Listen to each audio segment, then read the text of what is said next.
So for today's video guys, maadto taghunasan kay kukuha tayo ng dagat dahil lulutuin natin, gagawin nating asin no dito na ko sa katungga namin no.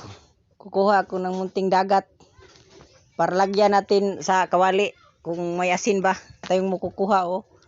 Kumuha ako ng sample ito guys, nanguha ako ng tubig sa dagat. Subukan natin oh, dahil medyo lubog-lubog dito kay bagong nagulan sa niyaging adlaw. Oh. Gikan pa sa dagat oh, daghan pa kayo ng lutaw guys oh. Oops, kuha ta diri gamay kuan so na tog plastic bottle kaya tong testingan kung mayroon tayong asin na makukuha. Oh, isang ganito lang tapos oh, katunggan pa yan. Dali-dali ako umuwi sa aking bahay dahil ating lulutuin.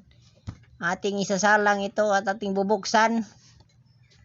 Oh, buksan natin para ating isalang sa ating kawali. Oh, ating kawali nga oh, murag naglagom-lagom pa oh. Dagat yan guys, gikan yan sa dagat Kinuha ko para ating lutuin para makita natin kung may asin ba tayong makukuha kasi wala na akong panimpla. Kaya try kong gumawa ng aking kaugalingong version ng asin. Kaya ibubuhos lang natin to ng dahan-dahan kasi mayroon itong mga nilugdang. Kasi lubog-lubog doon sa may dapling dagat sa Katunggan. Dahil kagahapon pa nag-ulan oh, may mga nilugdang dyan oh.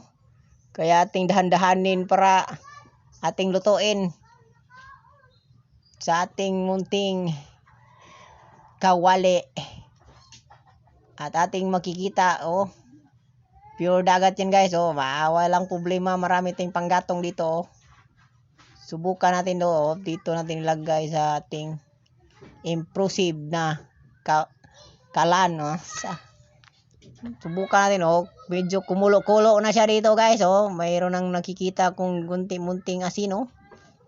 May kunti-kunti na guys, may nagbumoist na dito sa kilid-kilid oh, may puti-puti na. Baka indication na ito na may asin talaga to. Kaya subukan natin oh.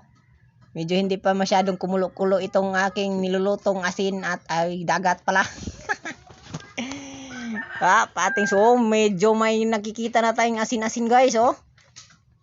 Kanina marami pa tong tubig, ngayon umubos-ubos na. Dahil nagmoist na lahat. Kaya may konti na lang titira oh, ayan. Medyo marami-rami na to guys. Marami-rami ng asin daw guys. Oh, hihintayin lang natin tong maubos hanggat maiwan yung asin at masiparit na yung tubig tabang sa asin. Oh, ayan guys. Oh, may nakikita na akong maraming asin dito guys. Oh, ito na guys. Konti na lang ang tubig guys. Konting-konti na lang. At sa lahat ng gilid dito ay asin-asin na. Oh, nakikita nyo bang nakikita guys oh? Konti na lang yung tubig tabang dyan guys.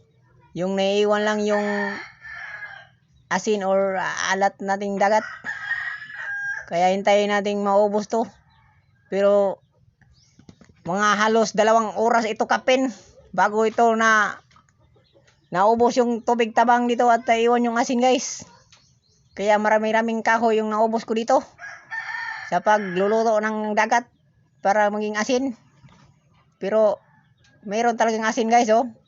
Siguro konti lang asin dito kasi umulan nung nakarang araw.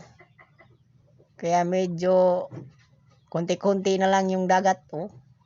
Oh, see? Oh, marami oh. Totoo pala guys oh. Kaya pala.